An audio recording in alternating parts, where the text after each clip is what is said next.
Wamama hoye! Mweki hoye! Sasa tumesikilizana jameni, ya kwamba tukimaliza hiyo mambo yote tunaingia kwa kazi ya barabara. Ama namna gani jameni?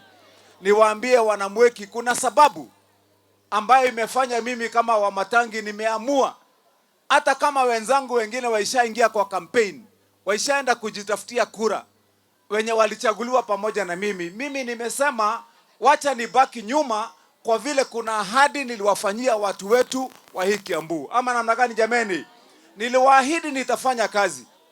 Hii mashule mnaona ninajenga, nilisema nitazijenga zote kwa tamu yangu ile mlinipatia miaka 5. Miaka 3 kutoka shule 550 za Kiambu nimeshajenga na kumaliza mashule 512 na watoto wanasoma. Hospitali kama hii mnaona hapa ya hapa Mweki nimejenga zingine 28.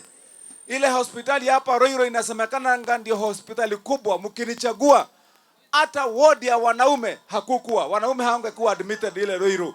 Nimejenga ward mzima ya wanaume huko, nimeweka store ya madawa hapo Roiro, na nimehakikisha kwamba hata nyinyi wa mama nimeweka mashini zote kwa hiyo Roiro. Hii hapa Mweki, kama ni mtu wa kukuja kupigwa picha ya x-ray utakuwa unakuja hapa. Kama ni mtu wa kufanywa ile ultrasound utakuwa unakuja hapa. Kama ni mtu wa kufanywa dialysis utakuwa unakuja hapa.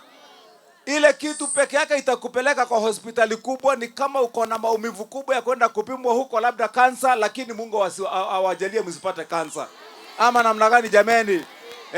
Lakini tutahakikisha kwamba kila kitu iko hapa kwa hii Mweki ya hapa. Tuko pamoja jameni?